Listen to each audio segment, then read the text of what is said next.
welcome to another episode of The Elegant Life. My name is Erin Kurt and I am a spiritual teacher and spiritual life coach to women who are choosing to live an elegant life.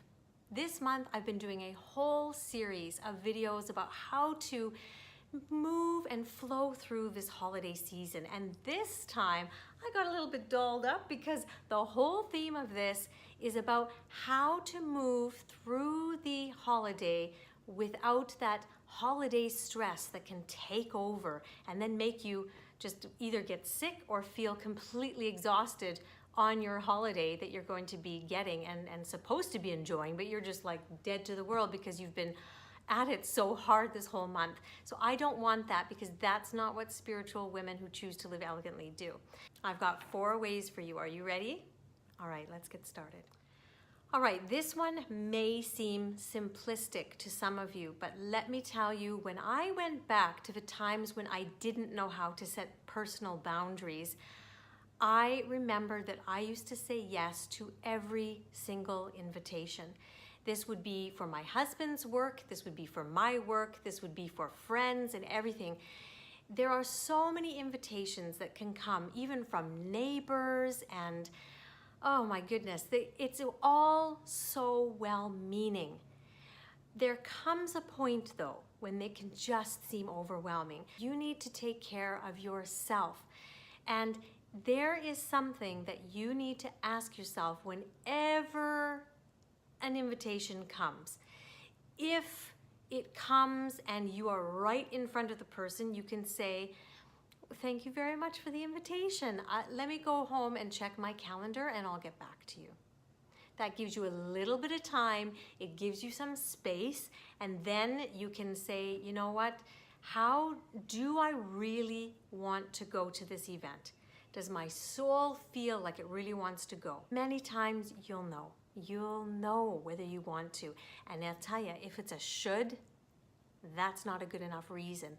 So you simply write them a very nice email back and saying, "Thank you again so much for the invitation. Unfortunately, I'm going to have to decline this time." And that's where you end up. My thing was, I used to think that I always had to give a reason. I always thought I had to give a reason. Don't go there. You get into sometimes and you say a reason, and then they come back with an option for you, and then you get deeper and deeper and deeper, and then you go, and now you're angry at yourself and you've got a whole lot of resentment in you about having to go to this thing, when it's really you who did not set the boundary in the first place. So tune in when you get these invitations and really ask yourself, does my soul really want to go? Is this going to give me energy, or is it going to take away from my energy? And there'll be days when it will give you energy and it will be kind of get you into the festive spirit. And there'll be times when you feel so exhausted that the best thing for you to do would be to go home, take a nice Epsom salt bath, read a little bit, and get an early night's sleep. So it's up to you. You cannot feel resentful, you cannot be upset, and you cannot complain during the holiday season when you're so tired, because it's up to you to manage your calendar. That's what we do here at The Elegant Life. So that's my tip number 1. Set the boundary, elegantly decline if your soul says it doesn't want to, and then move on. Let's move on to tip number 2.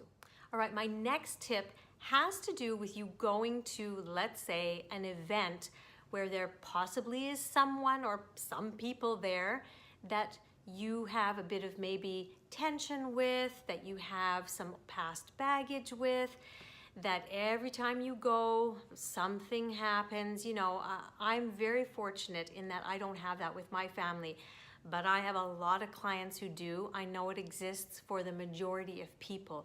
Whether it be a family dinner, there's some kind of relative there who always causes, you know, disruption, or if it is a work party and there's always that person that gets super drunk and says things or does things. I mean, whatever it is.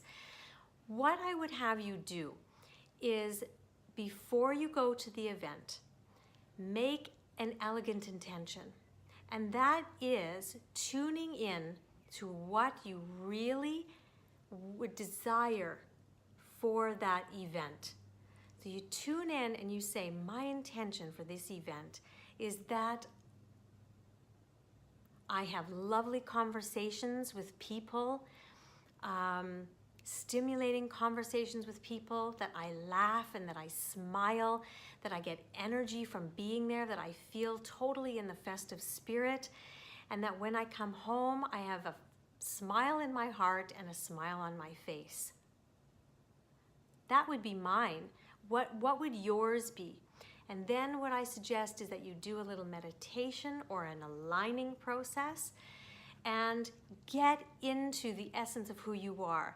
The best thing you can do is go into that situation as what you truly are, a spiritual, energetic being who comes from the source of everything. And in that vibration, in that energetic frequency, everything is neutral. Nothing is judged. Nothing is attached onto. Nothing is triggered from that state. There's a lot of processes that I teach my clients, and in the art of living elegantly and all these things. What do you do to get aligned? Even if it's just meditating for 10 minutes, do that before you go and after you've said your elegant intention. And then from that energy, you go and enjoy that experience. All right, ready for my third tip?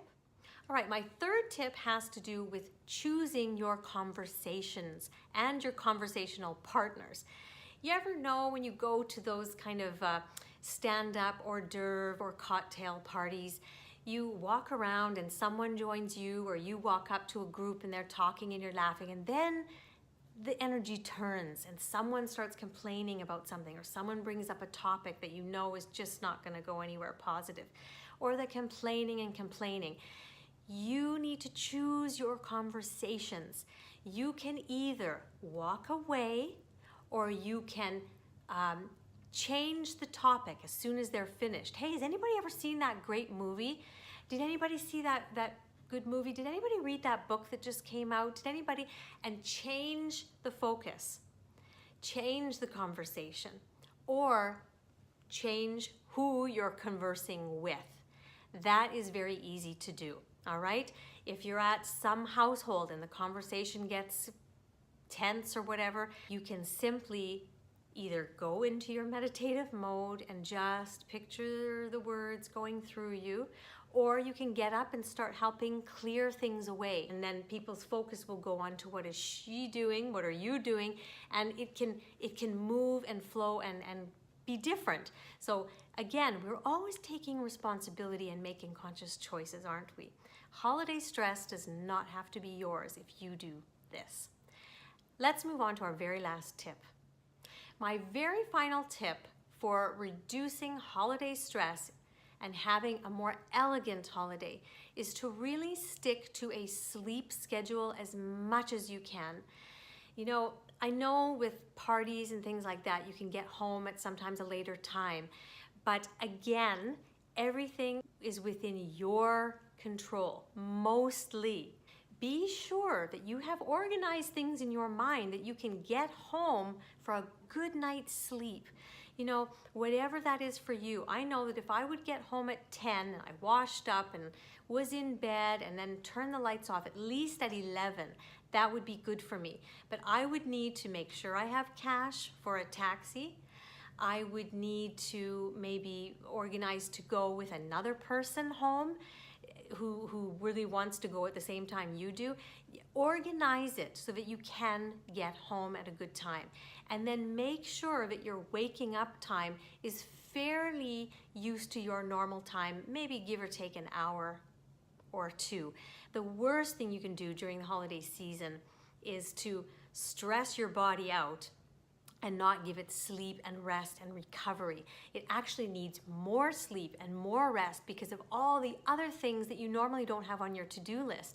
Shopping, gift wrapping, decorating, parties, dinners to prepare and plan.